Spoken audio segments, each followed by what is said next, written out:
Hello there, welcome to a special and intimate conversation with one of the greats of the cricket world, Steve Waugh, AO. My name is Michael Horton.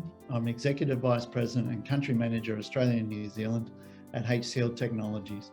And it's my pleasure to be with all of you today as we discuss leadership, innovation, careers, and high performance with one of Australia's most renowned leaders, not just on the cricket field, but in any walk of life. Today's conversation is brought to you by TechB, HCL's early career program for young people looking for a career in technology. TechB provides successful applicants with study, paid work, and subsidised practical training opportunities within the critical global technology and IT industry. We encourage all of those tuning in at home to visit the TechB website at hcltechb.com and learn about what opportunities the program may open up for you. Without further ado, it's time for me to introduce today's very special guest, Steve Waugh, AO. Making his debut in Australia in 1985 at the ripe old age of 20, Steve became one of the most accomplished and toughest batsmen of his era, scoring over 17,000 runs in international cricket, notching up 35 international hundreds, and for good measure, also took 287 international wickets. Since the end of his Test career in 2004, Steve has pursued a number of interests, including launching the Steve Waugh Foundation, raising money to increase the quality of life for children and young people living with rare diseases, as well as maintaining his link to cricket as a regular in the Australian men's cricket team coaching setup. Steve is also a keen photographer and author, and has recently published The Spirit of Cricket India, a book showcasing the role of the sport within India through over 200 unique images taken by Steve himself, which will form the basis of today's discussion. Steve, welcome to today's discussion. Thank you, good to be here. Yeah, I'm sure our audience is just as excited to hear from you as I am. Before we get into your background, your cricket career, and some of your field heroics, let's start today. Tell us about what you've been doing recently, and specifically about the spirit of cricket. Been in lockdown for a while, so it's been a big change, not travelling, because that's something I've done for a long time throughout my playing career and since I finished. So that's taking a bit of getting used to. But my last project was a photographic book, which was called The Spirit of Cricket India. And it's something I've always wanted to do when I played cricket for Australia and travelled India many times. I always take a camera with me on the team bus and take as many photos as I could, but I couldn't get outside the bus and take the photos I really wanted to, and that was kids playing in the alleyways, kids playing on the beaches, and games of cricket everywhere. So I had in the back of my mind to one day go back to India when I had a bit more freedom and my profile wasn't as high. And that took 17 years after I retired. I thought, I'm going back to India for, I think it was about 18 days. I took a couple of people with me, including a fantastic photographer who was basically my coach, and went around India for 17 days, took 20,000 photos and got down to the final couple of hundred for a book. And we also produced a documentary and done some photo exhibitions. So it was something totally different to me. It was a real challenge. I always fancied myself as a photographer, but when the pressure's on to produce a really good quality book, I needed to learn quickly, and that's why I took a really good bunch of people with me. I must say, Steve, the book came out beautifully, and it's more than just cricket. It's just a beautiful book, and a beautiful book about India. It ended up not so much, it was obviously about cricket, but it was also about the spirit of the people. And, I wasn't focused on getting the high profile players, it was more down amongst it. And, we went to watch the blind cricketers play, and then the physically challenged, the Women's Cricket Academy up in Dharamshala, had a game of cricket with the monks, played on the beaches, visited a young 3-year-old boy who was an Instagram star. We visited also a 100-year-old cricketer, and it was just a real cross section of people. And, in the end, the book really showcases not only the spirit of cricket, but the spirit of the people in India.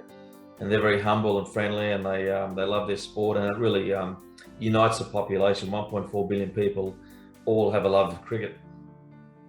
And one highlight to me was, like you said, that 3-year-old young boy. You went and he was hitting in his bedroom, and in the video it was crazy what he got up to. But I think that the thing that really brought out how much it means to people was the reaction of his father afterwards, and how devastated he was when he latched onto the cameraman's leg. Yeah, well, I think we all forgot he was only 3 years of age, and this young boy, and he sort of had to perform for the cameras, and I was taking shots, and Trent my other photographer who was helping me was taking shots, and we had Andre who was taking the video. And this was a young boy, 3 years of age, and he'd been waiting obviously for us to arrive in the village, and was excited, and the whole village came out to meet us. So it was this big event, and after 15 minutes he was obviously tired and a bit, getting photographs, and he started whacking us with his bat and biting Trent, the other photographer, on the leg. And so we sent him out to calm down for a bit with his mum. And whilst he was out of the room, the dad was still with us, and he broke down crying. And we said, "What's the matter? Like, what's the problem?" And he said, "Well, my son, he's just ruined his chance of being a professional cricketer. He's misbehaved in front of you." I said, "Look, it's all okay. I understand he's 3. It's just, my attention span wasn't that great at 3 years of age." And then once we told him it was okay, then the dad was fine. But it just shows how much it means to people, and what cricket can do to people who live, I guess, particularly in rural villages, where the opportunity to sort of, play for your local province or state, and perhaps your country, it can get them out of poverty, and it's such a big thing. Yeah, it'd be great to go back and see how he's gone in 20 years' time, and see if he actually gets through. Yeah, well, I follow him on Instagram now, and he's going pretty good. I mean, his stroke play is pretty amazing. So, but having said that, he's only 4 or 5, so he's got a fair way to go. But if confidence and ability is anything to judge by, he's certainly going to do pretty well. Yeah. So Steve, cricket, as you well know, is a global sport, and we at HCL are heavily involved with Australian cricket in particular. But why are you so drawn to the sport in India, and how intertwined is the sport, do you think, with the culture across the subcontinent? It's a pretty obvious answer there. Yeah, look, it's ingrained. I mean, it's it's a bit like, I guess, maybe soccer in Brazil, or women's golf in South Korea, or things like that. It's just on this different level, and it unites and bonds the people. And I think I got a fair indication as to why, traveling around India. To me, all you need was a bat and a ball, and you can make a ball up from whatever you can find, any sort of round object. You can make the stumps up with a piece of timber, or someone's backpack, or some shoes, or bricks, or whatever. And you just need attitude, enthusiasm, and innovation, and you can have a game of cricket. So that brings the people together, and it unites the people. I think the game is bigger than the individual, and you've got a lot of people living in, I guess, difficult conditions, struggling each day to put food on the table. Cricket really is something that brings the population together. They've got a fantastic national side led by Virat Kohli, and it makes them feel proud and happy. So to me, cricket is something that binds the people together, gives them hope.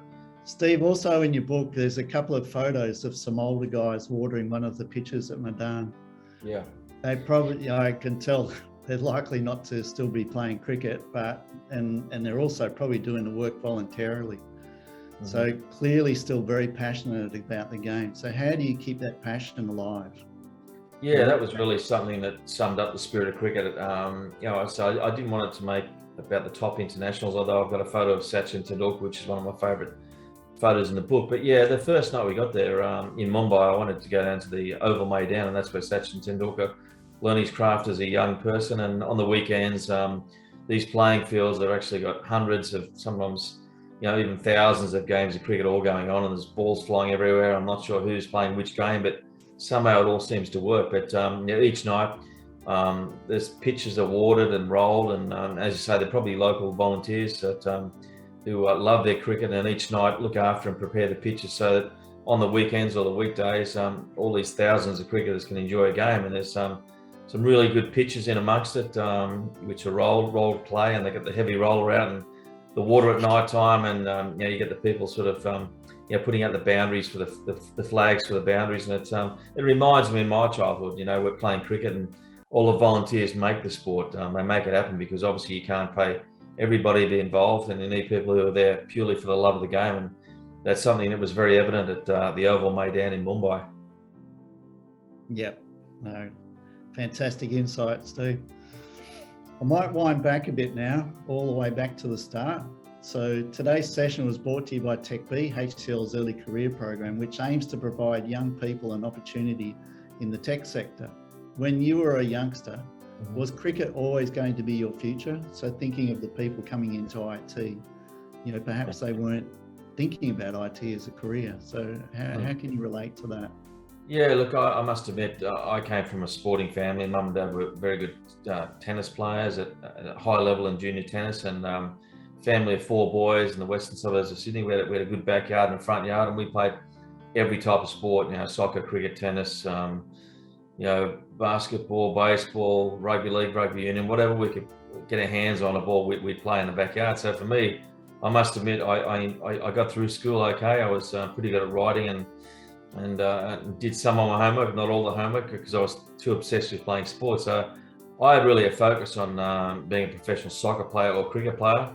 I look back on that, it was pretty ambitious because back in the 80s, there wasn't really a career pathway to be a professional. There's only a few players making it. So I was lucky in a way. I didn't really have a plan B. I did some part-time work, but it was nothing really specific. So I'm very thankful that sport gave me an opportunity to make a livelihood out of it. Plus, all the people I've met through sport has opened up so many other doors. I consider myself a bit of a entrepreneurial sort of type person. I like to have my own projects. I've written 14 books. Set up obviously a charity here in Australia, the Steve Waugh Foundation. So there's lots of things. I've become a mentor. I've done a lot of leadership stuff, and that's all flowed from cricket. So, but looking back on it, I wish I did have a plan B, because if cricket didn't come off, then I would have been in a bit of trouble. So I'd certainly recommend to a lot of kids out there to have a plan and have a vision. My plan was to be involved in sport, but you can have a career in IT. It could be in acting, whatever you're passionate about. I think it's good to always have a plan and to look ahead. And the one thing obviously you've got to do is put in the hard work. Whichever way you go, you've got to be committed and you've got to be passionate about what you're doing. You've been involved in coaching and pathways since you retired, Steve. And how important do you think that the programs like the high performance program, how important are they to moulding young people, providing them with opportunities and guidance? I haven't been so much involved in the pathway system. I've been around it and seen it through my son playing cricket and then being a mentor for the Australian cricket side. So I think these things are really good, that they give you opportunities and give you guidance as to how you can become a more professional player. At the same time, you don't want to be totally guided by all these systems and pathways, because cricket is a pretty unique sport where you're out in the middle for 6 hours a day. You got to think on your feet, you got to improvise, and you got to go different directions at certain times, and you got to work it out for yourself. But having said that, if you get a professional mindset and you can practice your technique and get things right off the field via these pathway systems, then you got a really good foundation. So that will mean that your chances of success are much more than it would be without that. So I think pathways and coaching are really good to a point. They give you that solid foundation. But then you've got to develop your own style and tend to work things out for yourself. So it's got to be in conjunction with something else. I don't think it could be fully on the pathway and expect to churn out people, but it certainly helps mold them. Yeah. You spoke earlier about the challenges when you first joined the Australian team. Did you want to speak about that and relate back to what you just said? Yeah, look, I think when I first joined the Australian cricket side, Alan Border played more test matches than the rest of the team combined. So very inexperienced. We took a while to sort of believe in ourselves, and it was a sink or swim environment. So it wasn't a really healthy environment where we're helping each other out. We're trying to survive ourselves. And if that's the case, there wasn't a lot of confidence amongst the group, and players were being dropped and shuffled around. So you just felt as if that you weren't there for a long time, and it was all a bit of a negative vibe around the side. So and it wasn't easy for anyone. It was tough for the captain. We weren't playing very good cricket. And probably Bob Simpson was a turning point for us. He came along as a coach, and more so, he was more than a coach. He was sort of a mentor, and he had a lot of enormous knowledge on the game. And that's something you need around young people. Me being a 20-year-old, I still wasn't the finished product, and technically it wasn't quite there. Mentally, it wasn't as strong as it should be. And I needed some mentoring, and I needed someone to tell me it was going to be okay, that you can make mistakes, and these are experiences, and you will get better.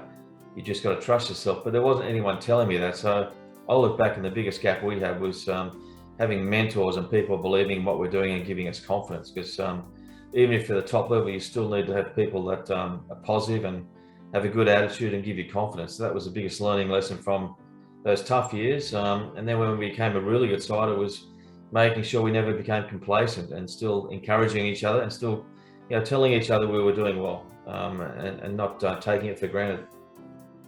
And you went on to become one of the most successful of Australia's cricket captains. So that mentoring thinking, how did that change as you went into your captaincy, or did you have the same? You've mentioned Bob Simpson a few times. I just wanted to make everyone feel welcome inside. There was no sort of senior junior divide. I think everyone was equal. Obviously, you had players who played a lot more than others, but I wanted, a new person in the side to come in and not be afraid to say something or have an idea or, take a leadership role at training. It was, let people be themselves and be natural and not sort of stifle them. But at the end of the day, they've got to respect who the captain was. And my decision, I guess, when I made one, had to be final, but I'd always take a bit of input from people around me and then try and make that decision. But yeah, I wanted to make everyone feel comfortable and relaxed, because there's enough pressure as it is playing for Australia without your teammates putting extra pressure on you. As we come to the end of our discussion, I'm keen to wrap up with your thoughts around career development, technology in particular, Steve. The use of technology in sport is becoming more sophisticated. Yeah. And it was becoming more sophisticated as your career finished. But since then, it's become a lot more prevalent. And I know at HCL, we're doing a lot of work with Cricket Australia at the moment about how we can improve player performance and that through technology. What are your experiences using technology, and how important do you think it's going to be in the future? Yeah, well, I guess I just finished my career in 2003-04, and technology was really starting to have an impact in cricket. So I'm a bit of a dinosaur in a way. When I first came in 1985, we might watch 5 or 10 minutes of video of the opposition side and try and analyse it, and that was all the technology we used. So it was more gut feel and intuition and memory of what the opposition players are like. There wasn't much of that happening. And then gradually, as it went along, different coaches, there was Jeff Marsh, and then John Buchanan was more into technology. And then recently I was with the Australian cricket side with the Ashes, and my first test match I played down in Melbourne, we didn't have a coach, we had a physiotherapist and a manager, so we had 2 support staff. I turned up in England with Justin Langer, and I was the 18th support staff and 17 players, so we had so many other people around. We had data analysts and people looking at technology. And so what it does is provide players with everything they could possibly want. Any bit of information is at their fingertips. They can look at all the opposition batsmen or bowlers, or they can look at field placements. They can see whether someone's no good against outswing bowling, how they play left arm orthodox spin, where the batsmen score most of the runs, do they hit a lot of balls down the third man. So you can analyse everything. So it's there. I guess it's available as much as you want. Some players in my era love technology, like Justin Langer, and would always be looking at it. Whereas someone like myself, or even Glenn McGrath, some other players probably didn't look at it as much. So it's up to the individual a lot. When I was captain, I welcomed technology, but I didn't want to make it 100% about technology. It also had to be about gut feel. And sometimes I was using technology to back up my theories or what I was trying to get across to the team. So it actually gives you confidence you're on the right track. You can sometimes use technology.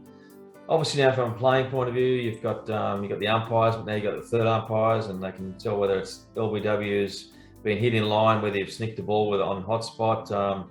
There's so much technology involved, which is good because you're getting the right decisions, and you're taking that element of, taking a bit away the human element of getting things wrong. And if you're getting more right decisions than wrong decisions, I think it's got to be good for the game. The spectators love it. It's something the spectators really get involved in. Looking up to the big screen and just seeing whether the run out's out, or the stumping's out, or has the batsman lifted his foot?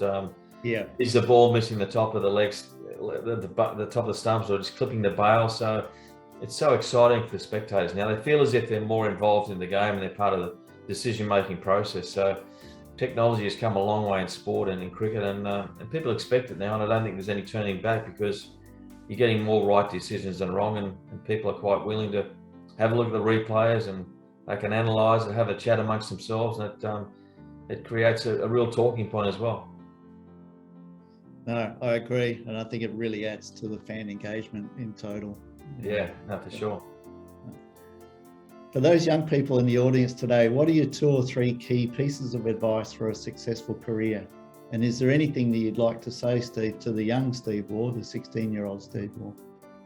Look, advice, I think you'll get plenty of it throughout your whole life. But looking back, I think the number one thing is persistence and determination, and it's keeping at it and overcoming adversity, because it won't always be smooth sailing, whatever you do. There are going to be times you think, why am I doing this? And that's including me when I was playing cricket. I love the game, but there were days when I thought this is too hard, or I don't want to do the training today, or do we have to travel again? So it is going to be a roller coaster of emotions, and you got to hang with it. You got to get through those tough times. I think the real test of your character is how you come out of adversity, because everyone can be nice and friendly and happy when things are going well, but when it's not going so well, how are you going to find a solution? Are you going to try and overcome that? Are you going to try and improve? Are you going to be a good role model, and have you got a good attitude? I think the key things for everyone is to keep at it, to be persistent, follow your passion, and don't be afraid to do it differently. Just because it's been done a certain way in the past doesn't mean it's the right way. So challenge what's going on, and see whether you can find a better way to do it differently. So my advice to myself as a 16-year-old is be yourself and find your own way. Don't be afraid to do things differently and have a go at it. And just because it doesn't work out perfectly straight away doesn't mean it's a failure. It's just, and it's an experience, and it's part of the journey that you won't always get it right. But if you keep persevering and you keep having determination, you will overcome and you will be successful. So always remain passionate about what you're doing. Yep, perseverance, persistence. Yeah, they're the things that they're not always easy, because it's these days you tend to chop and change very quickly, and there's lots of options. But I think you got to have a little test yourself and see whether you can overcome things. And once you do that, you feel good about yourself, and you realise that you can achieve anything down the track. But if you give up every time it gets too tough, then that's always going to be the case. So I'd say to young people, see it as a challenge, take it on, and see whether you can get better. Steve, one last question. In the copy of the book that you sent to me, you wrote a message in the front, and it said always 100%. What does that mean to you? That's a bit of a catch cry for me. I just think if you're going to do something, commit to it 100%. Otherwise, why do it? You're wasting your time. And for me, if I take on a task or a role, and I give everything to it, because I want to be successful, and I want to see how good I can be, and I want to do it to the best of my ability. And if you give anything less than 100%, and you're basically cheating yourself, and you're failing yourself. So I think to reach your potential and to be as good as you can be, then commit 100% to it. Yeah, exactly. So Steve Waugh, AO, thank you very much for our chat today. Greatly appreciated, and I much enjoyed it. Thank you. Michael. Cheers, mate. Fantastic. What an amazing conversation we've just had. Steve, on behalf of HCL Technologies, thank you again for your time and your wisdom. We encourage everyone in the audience today to check out Steve's book, The Spirit of Cricket, India, at stevewaugh.com.au, as well as the Steve Waugh Foundation. Today's discussion has been brought to you by TechB, HCL's early career program, providing young people with the opportunity to study, work, and gain practical experience in the global technology and IT industries. Visit hcltechb.com for more information. So for now, it's goodbye, and thank you once again to Steve Waugh, AO, and HCL Technologies for today's discussion, and we hope you have a happy and safe day.